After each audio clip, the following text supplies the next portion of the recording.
Germany. Welcome.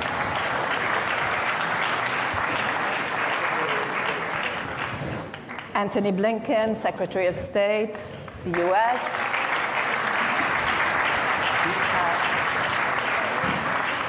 Nice to have you. And Subramanian Jaishankar, Minister of External Affairs, Republic of India.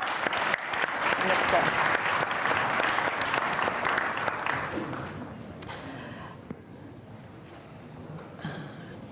I hope that based on the topic of the session that you will not all agree with each other and we can have some sparks. We have about 43 minutes and I will prepare your questions because I'll ask a few questions and then I'll turn to the audience. Minister Baerbock, I'm going to start with you. Germany's national security strategy calls for expanding global partnerships. And is quite open about the multipolarity of the world today. How do you go about it at a time when there are so many divisions, and particularly when increasingly we feel the global South and the Western world are not on the same page? Well, first of all, good afternoon. Very good to have this important session with my dear colleagues. In a nutshell, it's more important than ever because we are not naive. Obviously, there are ruthless actors who don't want to grab up the title of our panel, negotiate the slice of the pie, but they want to rob the whole bakery. And having that in mind, I believe it's even more important than ever that those who are at the table negotiating about the slices of the pie stay there, first of all, resolute, respectfully, and also reflective. And this is the core also of our national security strategy, which we have drafted as the German government, making very clear in the light of this ruthless war of aggression against Ukraine that we are resolute in defending international law. It's the best protection for everybody around the world. So there is no question about negotiating whether Ukraine has right of self-defense or not. We all agreed, and not only, I don't like that word, but Western actors, we all agreed in our Charter of the United Nations there is the right of self-defense, and we all agreed on the Universal Declaration of Human Rights.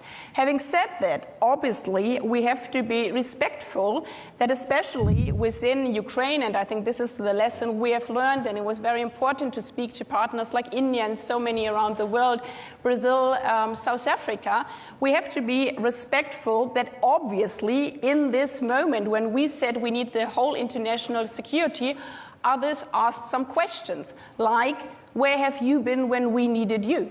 Or asked some question, so actually, what does it mean for the future? Do you also stand with us? And this is, I would say, maybe something new in the attitude, at least from our foreign politics from Europe, to say, okay, we cannot take for granted that everybody just agrees with our European or transatlantic vision. And the third part, I think it's the most easy, but it's the strongest asset for democracies. The strength of democracy, in my point of view, is that we can be self-reflective and self-critical. So asking in a moment when others, for example, war of aggression, we're not saying automatically, okay, we support you, not saying, why don't you get it, but asking ourselves why they cannot support us. And I think this is the critical part, but the most powerful part. And at least, again, in our national security strategy, we try to do it, talking about, for example, our colonialism past. Understanding why South Africa was mentioning the whole time their ties with Russia in the apartheid regime. And being self-critical and saying, oh yeah, not all democracies have stood back in time at their time. And taking that as something where we said, yes, we might have made mistakes in the past, but we cannot change the past, we can only change the future together. I think this is the strength of multilateralism, and we see around the world the majority believes in it. Do you find that increasingly people are questioning more when it comes to, let's stick to Ukraine and we'll get to Gaza in a minute, but on Ukraine, are people coming round to your point of view, or are they distancing themselves more? Well, to see it over the last 2 years, I mean, we've seen the 142 voting in the General Assembly, so it is a majority of states, because most of the countries in the world, like mine, we're not the biggest country in the world. We don't have the biggest military means, and this is for most of the countries. They know that the Charter of the United Nations, the rule of law, is their life insurance. So we see this big majority there. We see also the support. Many have traveled, and I think this is really important to give always the question of war of aggression a human face. It was not that we convinced some other actors in the world, but saying, now you have to stand with us. But when delegation traveled to Kiev, and not only Kiev, to Bucha, to Irpin, when they spoke, like we did, to the parents of those where their child had been kidnapped by Russia, then we give this situation a human face, and that's all about. And this is why it's so important to not only talk about state, but we talk about the people, talk about also the question of the rule of law in front of the International Criminal Court, for example, bringing crimes against humanity in front of the court. And there we see again the majority of the states is pushing for that one. Secretary Blinken, there's a feeling that it's more than a feeling. It's what we see happening on the ground, that the U.S.-China tensions are leading to greater fragmentation, and that you're almost competing for, alliances. Who's our ally? And we see this within the UN and various UN institutions, but we just see it all around the globe. To what extent do you feel that you are challenged in your travels around the world on the fundamental questions? Well, first, it's wonderful to be with my friends, wonderful to be back in Munich at the security conference, known among all of us as speed dating for diplomats. But we've done a couple of things, and I'll come quickly to your question. From the start of this administration, we've made an investment, a reinvestment, in our alliances, in our partnerships, and in the multilateral system. We've reinvested, we've re-engaged, we've tried to rejuvenate, we've even reimagined. And the reason for that is simple. It's because it's in our interest to do it. Not a single one of the challenges that we have to face and that are so important to the interests of the American people can we effectively deal with alone, as powerful and as resourceful as we are. And so across the board, we've seen our comparative advantage as having a strong network of voluntary alliances, voluntary partnerships, and if you're not at the table in the international system, you're going to be on the menu. So it was very important for us to re-engage multilaterally, and we've done that. When it comes to strategic competition, and there's no doubt that we have one with China, there are a few things to be said. First, we have an obligation to manage that relationship responsibly. And I think that's something that we hear from countries around the world, and it's clearly in our interest to do so. And that's exactly what President Biden is doing.